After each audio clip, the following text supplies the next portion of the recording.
നമസ്കാരം. ആരോഗ്യരംഗത്തിന്റെ പുതിയ എപ്പിസോഡിലേക്ക് എല്ലാ പ്രേക്ഷകർക്കും സ്വാഗതം.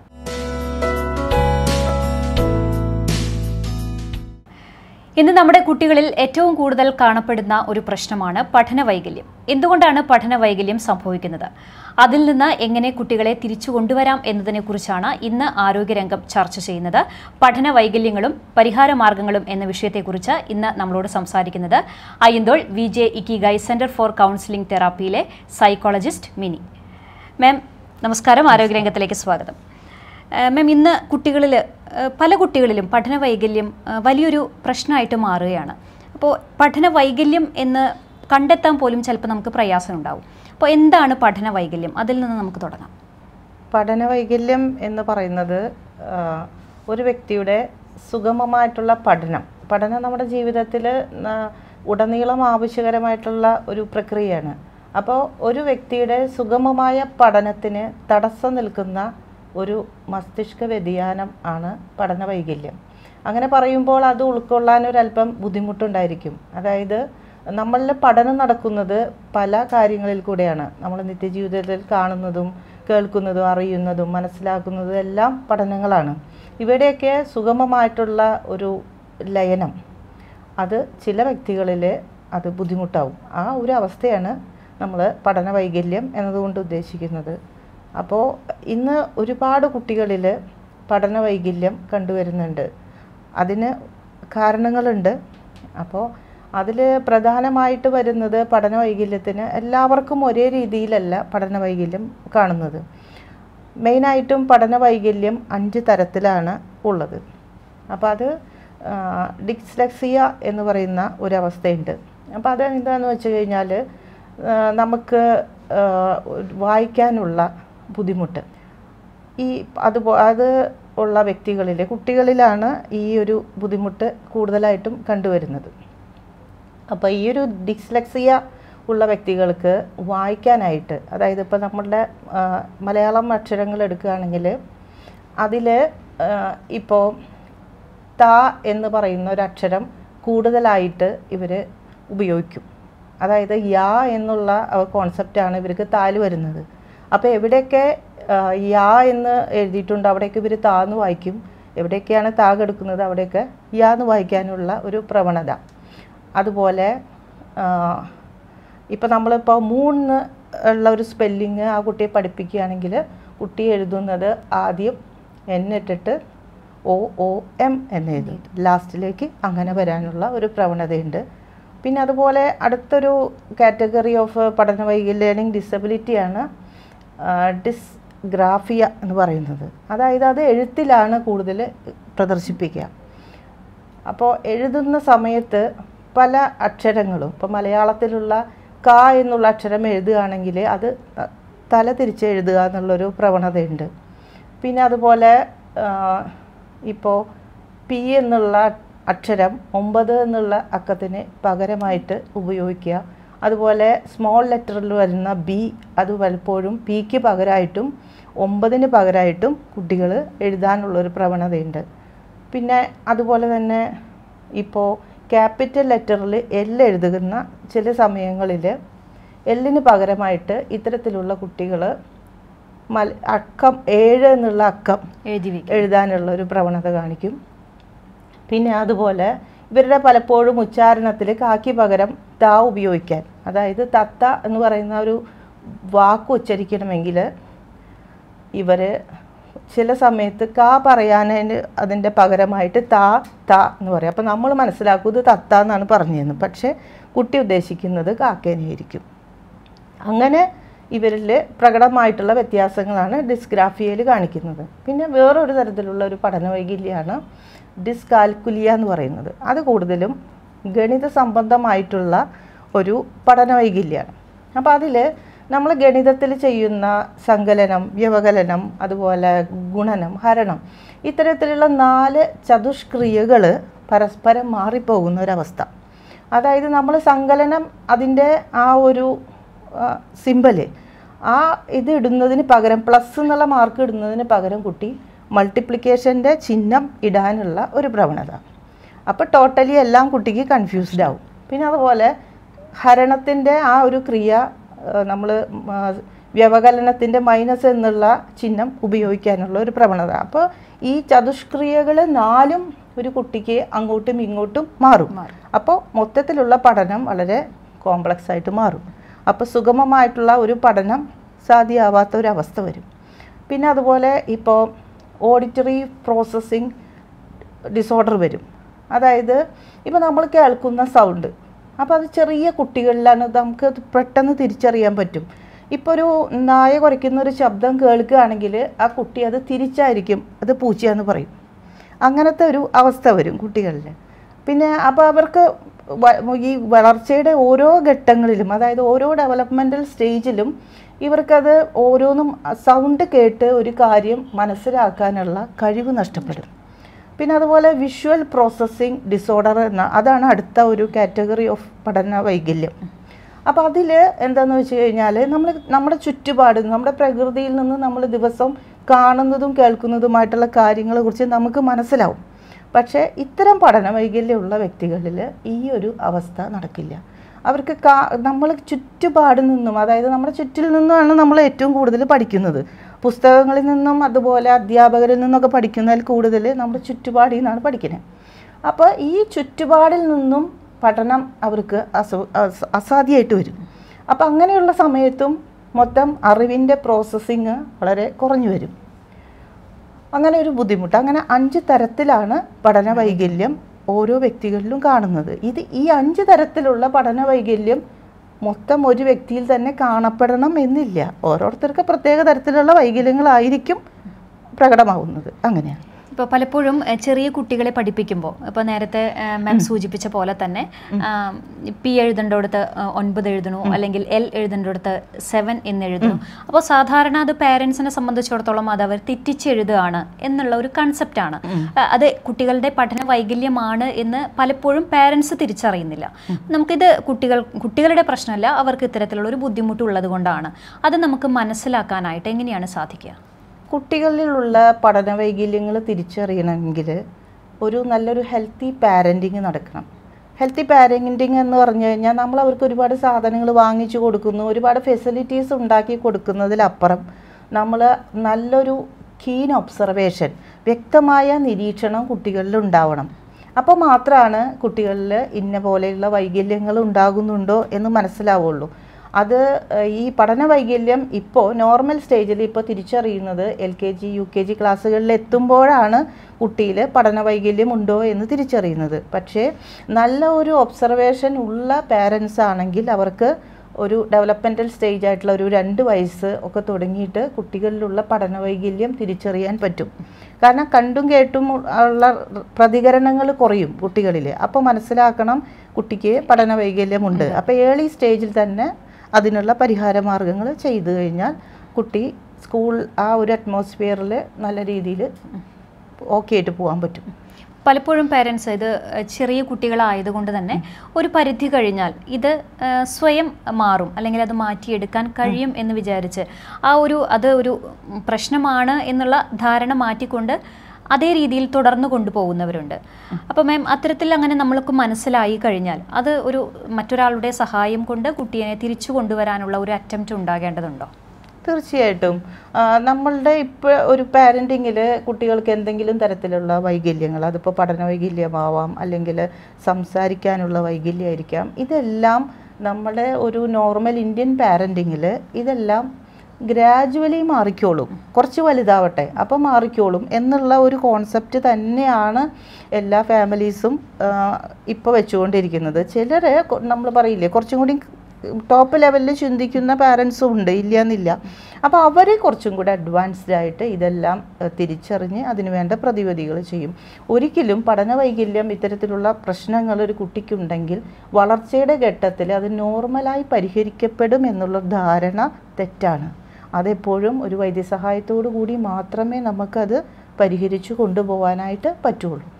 പ്രത്യേകിച്ച് കൗമാര പ്രായക്കാർക്കിടയിലും പഠന വൈകല്യം വളരെ കൂടുതലായിട്ട് കാണുന്നു. അത് എന്തുകൊണ്ടാവാം? എനിക്ക് തോന്നുന്നു അവരുടെ ഒരു മാനസിക പ്രശ്നങ്ങൾ അവരുടെ പഠനത്തെ ബാധിക്കുന്നുണ്ടായിരിക്കുമോ? ഉണ്ട്. അതായത് പഠന വൈകല്യം എന്ന് പറയുന്ന ഒരു അവസ്ഥ അതൊരു മസ്തിഷ്ക വ്യതിയാനാണെന്ന് ഞാൻ ആദ്യം പറഞ്ഞുവല്ലോ. അപ്പോൾ ഒരിക്കലും അതൊരു മാനസിക രോഗമല്ല. പക്ഷേ അതിൽ ഇനിയിപ്പോൾ പഠനവൈകല്യമുള്ള ഒരു വ്യക്തിക്ക് സ്വാഭാവികമായിട്ടുള്ള ജീവിതം അതിനൊരു തടസ്സമല്ല. അദ്ദേഹത്തിൻ്റെ മുന്നേറ്റത്തിന് പഠനവൈകല്യം എന്ന് പറയുന്ന അവസ്ഥ തടസ്സം സൃഷ്ടിക്കുന്നില്ല. പക്ഷേ ചില സാഹചര്യങ്ങളിൽ ഇത്തരത്തിലുള്ളൊരു വൈകല്യമുള്ളൊരു വ്യക്തിയാണെങ്കിൽ ആ വൈകല്യം എന്ന് അദ്ദേഹം തിരിച്ചറിയുന്നുവോ അന്ന് അദ്ദേഹത്തിൽ അത് സ്ട്രെസ് ഫാക്ടറിന് കാരണമാവും. അപ്പോൾ കൗമാരക്കാരിൽ ഇത് ഉണ്ടാകുന്നതിൻ്റെ പ്രധാനപ്പെട്ട കാരണം നമ്മുടെ സൊസൈറ്റിയാണ്. അവരിലുള്ള ഒരു ഡിഫിക്കൽറ്റി അല്ലെങ്കിൽ ഒരു വൈകല്യം തിരിച്ചറിയുന്നതിന് പകരം നമ്മൾ പലപ്പോഴും അവരെ പരിഹസിക്കാനും അവരെ പിന്നോട്ടാക്കാനും മുൻനിരയിലേക്ക് കൊണ്ടുവരാതെ ഇത്തരത്തിലുള്ള കുട്ടികളെ നമ്മൾ പുറകോട്ട് പലരിൽ നിന്നും മാറ്റി നിർത്തും. പല ആക്ടിവിറ്റികളിൽ നിന്നും നമ്മൾ ഐസൊലേറ്റ് ചെയ്യുക എന്ന് പറഞ്ഞ ഒരവസ്ഥ വരുമ്പോൾ അവരിൽ തീർച്ചയായിട്ടും അത് സ്ട്രെസ്സിന് കാരണമാവും. പിന്നീട് വരുന്ന കാര്യങ്ങളെല്ലാം അവർ നോർമലായിട്ട് ട്രൈ ചെയ്യില്ല, അവർ ജസ്റ്റ് അതെല്ലാം അവോയ്ഡ് ചെയ്യും. അപ്പോൾ അങ്ങനെ വരുന്ന ഒരു അവസരത്തിൽ കുട്ടികളിൽ ഒരു ആൻറ്റി സോഷ്യൽ എലമെൻറ്റ് ക്രിയേറ്റഡ് ആവാൻ തുടങ്ങും.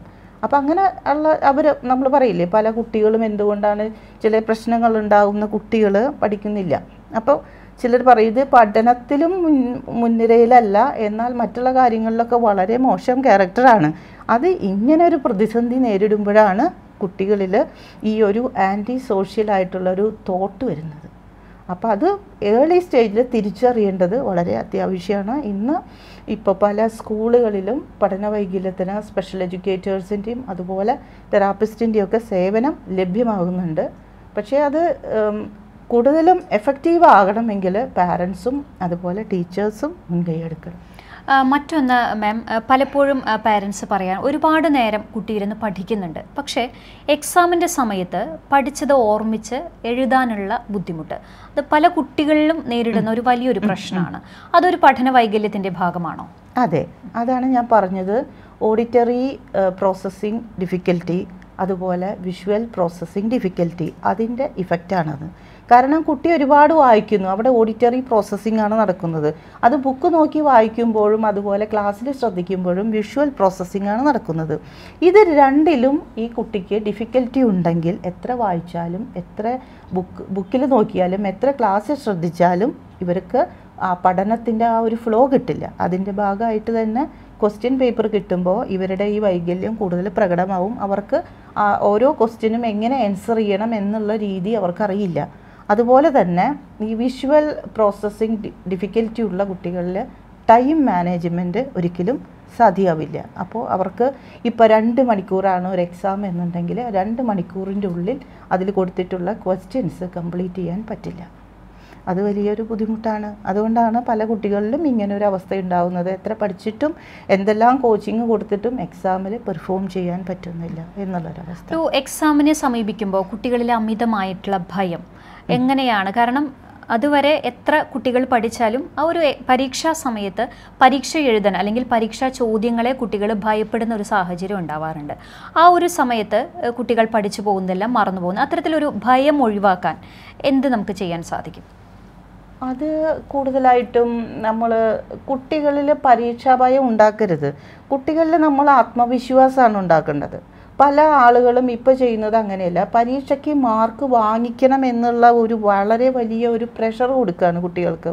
അതായത് ഇത്ര മാർക്ക് വേണം, ഇത്ര പെർസെൻറ്റേജ് വേണം എന്നുള്ള ഹൈ പ്രഷർ കൊടുക്കുമ്പോൾ കുട്ടികളിൽ എക്സാമിൻ്റെ സമയത്തൊക്കെ ചിലർക്ക് തലവേദന വരാം, ചിലർക്ക് വയറുവേദന വരാം, ചിലർക്ക് തലകറക്കം വരുന്നു, ചിലർ കംപ്ലീറ്റ്ലി വീക്കാവുന്നു, പാനിക് അറ്റാക്സ് വരുന്നു. കാരണം ഓവർ പ്രഷറാണ് കൊടുക്കുന്നത്. പരീക്ഷ മാത്രമല്ല ഒരു വ്യക്തിയുടെ ജീവിതത്തിലേക്ക് വേണ്ടത്. അതായത് ഇപ്പോൾ ഒരു വ്യക്തിക്ക് പഠനവൈകല്യം ഉണ്ടെങ്കിൽ ഞാൻ ആദ്യം പറഞ്ഞു, അതായത് പഠനവൈകല്യം ഒരിക്കലും സുഗമമായ ജീവിതത്തിന് ഒരു നമ്മൾ പറയില്ല ഒരു തടസ്സം വരുത്തില്ല. ഒരു വ്യക്തിയുടെ ബുദ്ധിശക്തിയെ ഒരിക്കലും പഠനവൈകല്യം ബാധിക്കുന്നില്ല.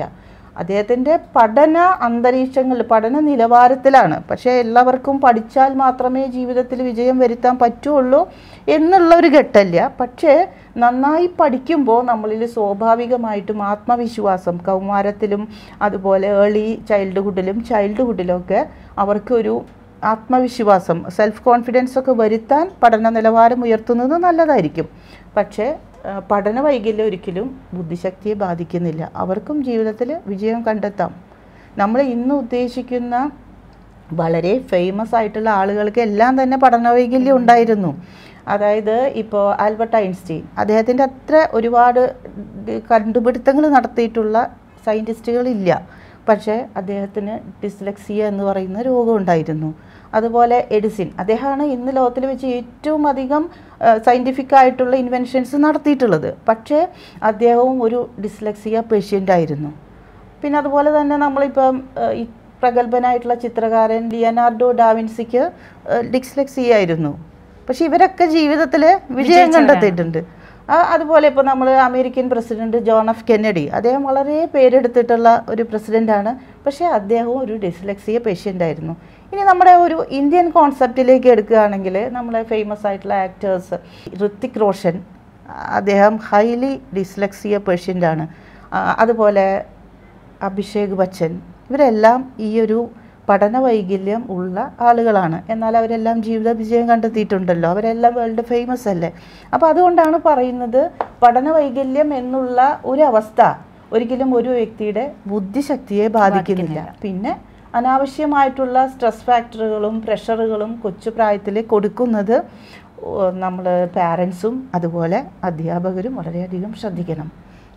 ഇത്തരത്തിലുള്ള കുട്ടികളെ, അതായത് പഠന വൈകല്യമുള്ള കുട്ടികളെ കൈകാര്യം ചെയ്യുമ്പോൾ അധ്യാപകർ എന്തൊക്കെയാണ് ശ്രദ്ധിക്കേണ്ടത്? എനിക്ക് തോന്നുന്നു ഏറ്റവും കൂടുതൽ സമയം അധ്യാപകരുടെ അടുത്താണ് കുട്ടികൾ. അപ്പോൾ ആ ഒരു അവരുടെ പഠന വൈകല്യം മനസ്സിലാക്കാതെയുള്ള ഒരു പെരുമാറ്റം കുട്ടികളെ കൂടുതൽ പ്രശ്നങ്ങളിലേക്ക് ഒരു പക്ഷേ നയിച്ചേക്കാം. അപ്പോൾ അധ്യാപകർ എന്തൊക്കെയാണ് ശ്രദ്ധിക്കേണ്ടത്? അധ്യാപകരുടെ ഭാഗത്ത് നിന്ന് നല്ലൊരു കീനായിട്ടുള്ള ഒബ്സർവേഷൻ, അധ്യാപകരുടെ മുന്നിലിരിക്കുന്ന കുട്ടികളെ കുറിച്ച് വ്യക്തമായ ധാരണ അധ്യാപകർക്ക് ഉണ്ടാവണം.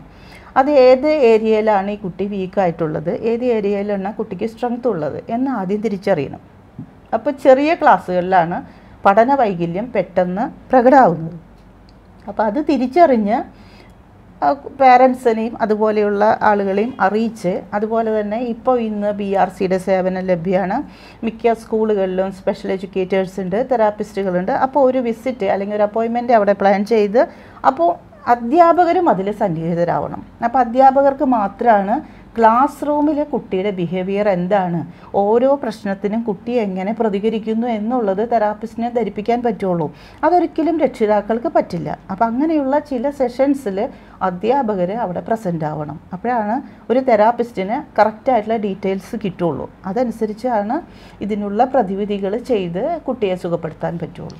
ഇപ്പോൾ മാം പറഞ്ഞ പോലെ തന്നെ കുട്ടികൾക്ക് അത്തരത്തിലുള്ള ഒരു പഠന വൈകല്യം ഉണ്ടെന്ന് മനസ്സിലാക്കി കഴിഞ്ഞാൽ ഒരു തെറാപ്പിസ്റ്റിനെ സമീപിക്കണമെന്ന് പറയുന്നു. അത്തരത്തിൽ സമീപിച്ചു കഴിഞ്ഞാൽ എങ്ങനെയാണ് അവരെ അതിൽ നിന്ന് തിരിച്ചു കൊണ്ടുവരാനായിട്ട് എന്തൊക്കെ തരത്തിലാണ് അവർക്ക് ഇടപഴകുന്നത്? ഇന്ന് നിലവിൽ ഒരു തെറാപ്പിസ്റ്റിൻ്റെ സേവനം പഠന വൈകല്യത്തിൽ വളരെ പ്രാധാന്യം അർഹിക്കുന്ന ഒന്നാണ്. അവർക്ക് ഇത്തരത്തിലുള്ള കുട്ടികൾക്ക് പഠന വൈകല്യം, ഞാൻ നേരത്തെ പറഞ്ഞ 5 തരത്തിലുള്ള പഠന വൈകല്യമുള്ള കുട്ടികൾക്ക് പ്രത്യേക പഠനാന്തരീക്ഷം ഒരുക്കണം. അവർക്ക് ഇൻഡിവിജ്വലൈസ്ഡ് വ്യക്തിഗതമായിട്ടുള്ള പഠന സംവിധാനങ്ങൾ ഒരുക്കണം. അവർക്ക് ഓരോ ഇപ്പോൾ ഡിസ്ലെക്സിയ ഉള്ള ഒരു പേഷ്യൻ്റ് ആണെങ്കിൽ ആ കുട്ടിക്ക് വായിക്കാനുള്ള സംവിധാനങ്ങൾ, ഇന്ന് ഒരുപാട് സംവിധാനങ്ങളുണ്ട് വായനയ്ക്ക് സഹായിക്കുന്നതായിട്ട്. തെറാപ്പിയിൽ ഒരുപാട് ഇൻസ്ട്രുമെൻസും ഉണ്ട്, അതുപോലെ തന്നെ എയ്ഡുകളുണ്ട്, ഉപകരണങ്ങളുണ്ട്.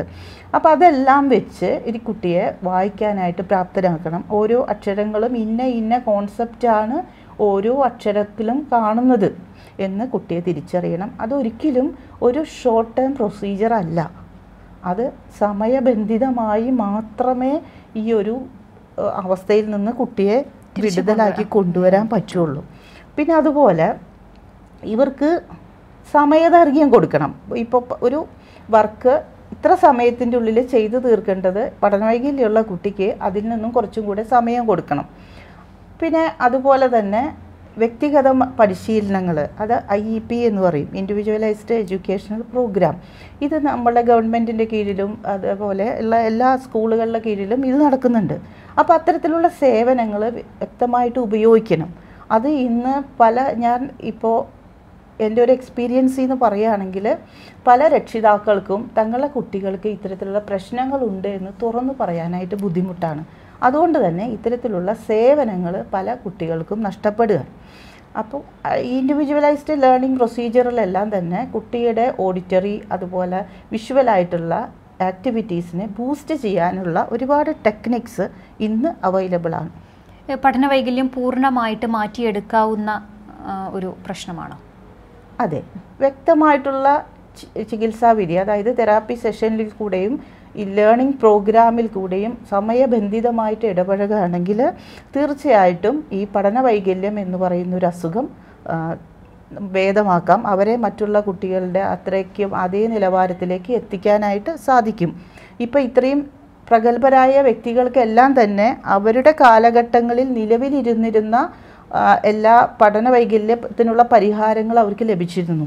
അതുകൊണ്ടാണ് അവർക്ക് ഇന്ന് ജീവിത വിജയം കണ്ടെത്താനും അവരുടേതായിട്ടുള്ള വ്യക്തിമുദ്ര പതിപ്പിക്കാനും സാധിച്ചിട്ടുള്ളത്. അപ്പോൾ ഇത് നമ്മൾ വിചാരിക്കുന്ന പോലെ നമ്മുടെ കുട്ടികൾക്ക് ഇത് അപ്രാപ്യമാണെന്ന് ഒരിക്കലും വിചാരിക്കരുത്. ഇവർക്കും മറ്റുള്ള കുട്ടികളെ പോലെ പെരുമാറാനും അവർക്കും ഉന്നതമായിട്ടുള്ള സ്ഥാനങ്ങളിൽ എത്താനും സാധിക്കും. ഈ പഠന വൈകല്യം നമ്മൾ തിരിച്ചറിയുന്നതിൻ്റെ ഒപ്പം തന്നെ കുട്ടികളിലുള്ള സ്കില്ലുകൾ എന്താണെന്ന് കണ്ടെത്തണം. ഒരുപക്ഷെ പഠന വൈകല്യമുള്ള കുട്ടിക്ക് വേറെ പല സ്കില്ലുകളുണ്ടാവും. അപ്പോൾ പഠിക്കാൻ പറ്റുന്നില്ല എന്നുള്ള ഒറ്റ കാരണം കൊണ്ട് ഈ കുട്ടിയെ മറ്റുള്ള സ്കില്ലുകളെല്ലാം ഇവർക്ക് നമ്മൾ പറയില്ലേ, സ്കില്ലുകളെ പലതിനെയും നമ്മൾ ഒരു ഡെഡ് ലൈനിൽ വെക്കും. അപ്പോൾ ഇതൊന്നും നമുക്ക് ഫ്ലറിഷ് ചെയ്യാനായിട്ട്, അതായത് ഇതിൻ്റെ ഒന്നും ഒരു പൂർത്തീകരണം നടക്കില്ല. അപ്പോൾ ബുദ്ധിമുട്ടാവും. അപ്പോൾ ഈ ഉള്ള സ്കില്ലുകൾ എന്താണ്? ചിലർക്ക് സ്പോർട്സിലായിരിക്കും, പഠനത്തിൽ പുറകിലായിരിക്കും, പക്ഷേ സ്പോർട്സിൽ നല്ല സ്കില്ലുണ്ടായിരിക്കും. അതുപോലെ ആർട്ടിസ്റ്റിക് ആയിട്ടുള്ള ടാലൻസ് ഉണ്ടായിരിക്കും. ഇതെല്ലാം അവോയ്ഡ് ചെയ്യരുത്. ഏറ്റവും മുൻഗണന നമ്മളെപ്പോഴും അക്ഷരങ്ങൾ തിരിച്ചറിയുന്നതിനും വായിക്കുന്നതിനും എഴുതുന്നതിനും പഠിക്കുന്നതിനും മാത്രമായിട്ട് കൊടുക്കരുത്. മറ്റും എല്ലാ വിധത്തിലുള്ള സ്കില്ലുകളും ചേർന്നതാണ് ഒരു മനുഷ്യൻ്റെ ജീവിതം എന്നാണ് നമ്മൾ മനസ്സിലാക്കിയിട്ട് അങ്ങനെയാണ് ഇവരെ മുന്നോട്ടേക്ക് കൊണ്ടുപോകേണ്ടത്. ഇപ്പോൾ പല കുട്ടികൾക്കും ഇത്തരത്തിൽ പഠന വൈകല്യം ഉണ്ടെങ്കിലും നേരത്തെ മാം പറഞ്ഞ പോലെ തന്നെ പേരൻസിന് അത് പുറത്ത് പറയാനുള്ള ഒരു, കാരണം കുട്ടികൾക്ക് അത് വലിയൊരു ആരോഗ്യ പ്രശ്നമാണോ അല്ലെങ്കിൽ അതൊരു മാനസിക പ്രശ്നമായിട്ട് പൊതുസമൂഹം കാണുമോ എന്നുള്ള ഒരു തിരിച്ചറിവില്ലാത്ത ഒരു സ്ഥിതിവിശേഷമുണ്ട്. അപ്പോൾ എനിക്ക് തോന്നുന്നു യഥാർത്ഥത്തിൽ പേരൻസ് തന്നെയാണ് ഇത്തരത്തിലുള്ള കുട്ടികളെ കണ്ടെത്തി ഒരു തെറാപ്പിസ്റ്റിൻ്റെ അടുത്ത് കൊണ്ടുപോയിട്ട് കൃത്യമായിട്ടുള്ള ഒരു ക്രമീകരണങ്ങളിലൂടെ അല്ലെങ്കിൽ ഒരു എക്സസൈസിലൂടെ അവരെ തിരിച്ചു കൊണ്ടുവരാൻ. അപ്പോൾ പേരൻസിന് കൂടി ഒരു അവബോധം ഉണ്ടാകേണ്ടതുണ്ട്. പേരൻസിൻ്റെ ഭാഗത്ത് നിന്നും വരുന്ന വീഴ്ചകൾ തന്നെയാണ് ഈ കുട്ടികളിലുള്ള എല്ലാ പ്രശ്നത്തിനും വരുന്നത്. പക്ഷെ നമുക്ക് ഒരിക്കലും നമ്മൾ അവരെ കുറ്റപ്പെടുത്താൻ പറ്റില്ല. കാരണം ഓരോ വ്യക്തികളും ജീവിച്ചു വരുന്ന സാമൂഹ്യ ചുറ്റുപാടുകൾ വ്യത്യസ്തമായിരിക്കും. ചില ചുറ്റുപാടിലുള്ള ആളുകൾക്ക് ചില കാര്യങ്ങൾ ചെയ്യാൻ പറ്റാത്ത സാഹചര്യങ്ങളുണ്ടായിരിക്കും. നമ്മൾ പറയില്ലേ, ഒരു സോഷ്യൽ എറ്റിക്കറ്റ്, അത് ഇന്നത്തെ ആളുകൾ ഒരുപാട് ശ്രദ്ധിക്കുന്നതാണ്. അപ്പോൾ അവർക്ക് നമ്മൾക്ക് എന്തെങ്കിലും ഒരു കുറവുകളുണ്ട് എന്ന് അംഗീകരിക്കാനുള്ള ഒരു പ്രയാസം ഉണ്ടായിരിക്കും.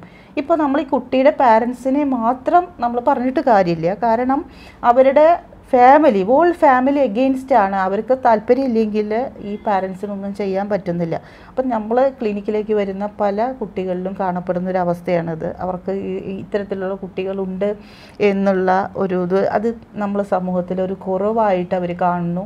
അതുപോലെ ഇപ്പോൾ ഒരു പാരൻറ്റിന് 2 കുട്ടികളുണ്ടെങ്കിൽ ഒരു കുട്ടിക്ക് ഒരു പഠന വൈകല്യമുണ്ട്, മറ്റേ കുട്ടിക്ക് അതില്ല എന്നുണ്ടെങ്കിൽ ഓൾവേസ് ഈ പാരൻസ് 2 കുട്ടികളെയും കൂടി കമ്പയർ ചെയ്യാൻ തുടങ്ങും. അതും കുട്ടികളിൽ നെഗറ്റീവ് ഇഫക്റ്റാണ് വരുത്തുക. അവരെ ഓരോ സ്റ്റെപ്പ് മുന്നോട്ട് പോകുന്നതിൽ നിന്നും 2 സ്റ്റെപ്പ് പുറകിലേക്ക് പോകാനുള്ള ഒരു ടെൻഡൻസി. അപ്പോൾ ഒരിക്കലും കുട്ടികളെ തമ്മിൽ താരതമ്യം ചെയ്യരുത്. പിന്നെ അതുപോലെ ഇപ്പോൾ പാരൻസിൻ്റെ അവരുടെ ഫ്രണ്ട്സിൻ്റെ കുട്ടികളെയും സ്വന്തം കുട്ടികളെയും കൂടിയും ഒരിക്കലും താരതമ്യം ചെയ്യരുത്. കാരണം നമ്മുടെ കുട്ടിക്ക് ഇപ്പോൾ പഠന വൈകല്യം ഉണ്ടെങ്കിലും വേറെ ഒരുപാട് സ്കില്ലുകളുണ്ടായിരിക്കും. സ്കില്ലുകൾ കുറവായിട്ടൊന്നും ആരും ഈ പ്രപഞ്ചത്തിൽ ഉണ്ടാകുന്നില്ല എന്നാണ് എനിക്ക് തോന്നുന്നത്. അപ്പോൾ നമ്മൾ ഒരിക്കലും ഒരാളെയും അവോയ്ഡ് ചെയ്യാൻ പാടുള്ളതല്ല. ഇപ്പോൾ പലപ്പോഴും ഇത്തരത്തിലുള്ള പ്രശ്നങ്ങൾ കണ്ടെത്തുമ്പോൾ അതിനെ പോസിറ്റീവായിട്ട് സമീപിക്കുകയാണ് വേണ്ടത്. അല്ലെങ്കിൽ കുട്ടികൾ ഇങ്ങനെയാണ് എന്ന് പറഞ്ഞ് പിന്നെ ചില പേരൻസ് അവരെ ഒന്നിലേക്കും പങ്കെടുപ്പിക്കാതെ, അല്ലെങ്കിൽ ഈ ഒരു പഠന വൈകല്യം ഉള്ളത് കൊണ്ട് അവന് ഒന്നിനും കഴിയുന്നില്ല അത്തരത്തിൽ പറയുമ്പോൾ അത് കുട്ടികളുടെ പഠന വൈകല്യം കൂട്ടാനല്ലേ മാം? അതെ, ഇപ്പോൾ ഒരു കുട്ടിക്കൊരു ലേണിംഗ് ഡിസബിലിറ്റി, അതായത് പഠന വൈകല്യം ഉണ്ടെങ്കിൽ ഇപ്പം നമ്മളുടെ വീട്ടിൽ വേറെ ബന്ധുക്കൾ, നമ്മുടെ കസിൻസ് അല്ലെങ്കിൽ നമ്മുടെ ഫ്രണ്ട്സ് എല്ലാം വീട്ടിലേക്ക് വരുമ്പോൾ അവരുടെ മുന്നിൽ വെച്ച് നമ്മുടെ കുട്ടിയെ ഇവന് പഠിക്കാൻ അറിയില്ല അല്ലെങ്കിൽ ഇവൾക്ക് പഠിക്കാൻ പറ്റുന്നില്ല, എന്തൊക്കെയോ തെറാപ്പിക്ക് കൊണ്ടുപോകുന്നുണ്ട്, എന്നിട്ട് യാതൊരു കാര്യമില്ല എന്നുള്ളൊരു രീതിയിൽ കുട്ടിയെ അവതരിപ്പിക്കരുത്. അതുപോലെ ഈ കുട്ടി പഠനവൈകല്യമുള്ള കുട്ടിക്ക് ഒരിക്കലും നന്നായി പെർഫോം ചെയ്യാൻ പറ്റില്ല. അപ്പോൾ അങ്ങനെ ഇരിക്കെ ആ കുട്ടിയെ പഠിപ്പിക്കുന്ന അധ്യാപകരെ കുട്ടിയുടെ മുന്നിൽ വെച്ചിട്ട് നമ്മൾ കുറ്റം പറയരുത്. നമുക്ക് വീട്ടിൽ കുട്ടികളുടെ അധ്യാപകരെ നമ്മൾ ഒരുപാട് വീട്ടിൽ പാരൻസ് കുറ്റം പറയും. ഈ ടീച്ചർ അല്ലെങ്കിൽ ഈ സാറ് പഠിപ്പിച്ചിട്ടാണ് ഈ കുട്ടിക്ക് കിട്ടാത്തത്, അതല്ലല്ലോ പ്രശ്നം, നമ്മുടെ കുട്ടിക്ക് ലേണിംഗ് ഡിസബിലിറ്റിയാണ്. അപ്പോൾ ഈ അധ്യാപകനെ കുറ്റപ്പെടുത്തുമ്പോൾ കുട്ടി വീണ്ടും അശ്രദ്ധയാണ്. കുട്ടിക്ക് നമ്മൾ പറയില്ലേ, നമ്മൾ റിസ്ക് വേറൊരാളുടെ ഭാഗത്തേക്ക് വെച്ചു കൊടുക്കുക എന്നുള്ളൊരു ടെൻഡൻസി ഉണ്ടാവും. അപ്പോൾ കുട്ടി ഒരിക്കലും ആ ഒരു രീതിയിലേക്ക് വരില്ല. എൻ്റെ പ്രശ്നമല്ല, ഇത് അധ്യാപകർ പഠിപ്പിക്കാത്തതിൻ്റെ പ്രശ്നമാണ്. അങ്ങനെയല്ലല്ലോ. ഒരു അധ്യാപകൻ ഒരു ക്ലാസ്സിലെ എല്ലാ കുട്ടികളും ഒരുമിച്ചല്ലേ പഠിപ്പിക്കുന്നത്. അതിൽ ചിലർക്ക് ചില സ്കില്ലുകൾ ഉണ്ടാവും, അതിനനുസരിച്ച് അവരെ മുന്നോട്ട് പോകുന്നു. അപ്പോൾ അതേ രീതിയിൽ നമ്മൾ കുറ്റപ്പെടുത്തലുകളും തരം താഴ്ത്തലുകളും അവഗണനകളും ഒരിക്കലും പാടുള്ളതല്ല. അങ്ങനെയാണ് ഇത്തരത്തിലുള്ള ആളുകളെ നമ്മൾ കരുതൽ എടുക്കേണ്ടത്. ഇപ്പോൾ കൃത്യമായിട്ട് നമ്മൾ അത് ആ ഒരു വൈകല്യം കണ്ടെത്തി കൃത്യമായിട്ടുള്ള ഒരു ചികിത്സയിലൂടെ തന്നെ നമുക്കത് മാറ്റിയെടുക്കാനായിട്ട് കഴിയും എന്നുള്ളത് ശരിയാണ് അല്ലേ ഡോക്ടർ? ശരിയാണ്, തീർച്ചയായിട്ടും. പഠന വൈകല്യം എന്ന് പറയുന്നത് ആദ്യമേ പറഞ്ഞു, അതൊരിക്കലും ബുദ്ധിയെ ബാധിക്കുന്ന ഒന്നല്ല. പഠന വൈകല്യം ഒരിക്കലും ഒരു മനോരോഗമായിട്ടും ഭവിക്കില്ല. അപ്പോൾ ആ ഒരു വൈകല്യത്തിനെ പരിഹരിക്കാൻ ഇന്നത്തെ ഒരു കാലഘട്ടത്തിൽ ഒരുപാട് മാർഗങ്ങളുണ്ട്. തെറാപ്പിയിൽ തന്നെ വ്യത്യസ്തമായിട്ടുള്ള സെഷൻസ് എടുക്കാം. അപ്പോൾ അത് തീർച്ചയായിട്ടും അത് സുഖപ്പെടുത്താവുന്ന ഒരവസ്ഥ തന്നെയാണ്. ഒരിക്കലും മാനസികമായിട്ടുള്ള ബുദ്ധിമുട്ടുകൾ ഉണ്ടാക്കില്ല. ഓക്കെ മാം, നമ്മുടെ ഇന്നത്തെ സമയം ഇവിടെ കഴിയുകയാണ്. ഇന്ന് ആരോഗ്യരംഗം ചർച്ച ചെയ്തത് പഠന വൈകല്യങ്ങളും പരിഹാര മാർഗങ്ങളും എന്ന വിഷയമാണ്. നേരത്തെ മാം സൂചിപ്പിച്ചതുപോലെ തന്നെ പഠന വൈകല്യം എന്ന് പറയുമ്പോൾ അത് കുട്ടികളിൽ കാണുന്ന വലിയൊരു കുറവും ഒന്നുമല്ല.